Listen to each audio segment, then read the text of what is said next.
Però el bumerang s'encallava entre les branques i no tornava mai. Però el bumerang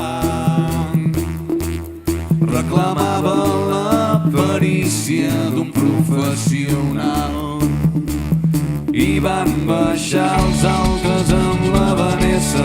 Ai, la Vanessa, com li deu anar.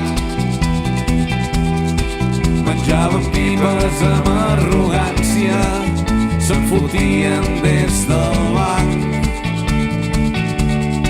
fins que avorrit d'aquell espectacle va venir el Xavi, que era més gran.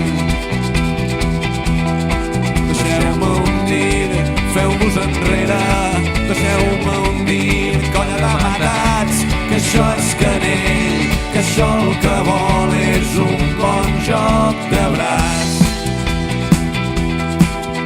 I senyors, tant bo és insistir com saber-se retirar i no ser ignasi, però en el meu cas puc reconèixer que em va fer mal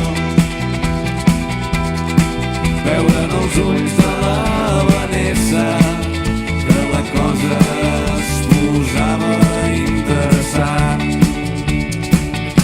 Però el bumerang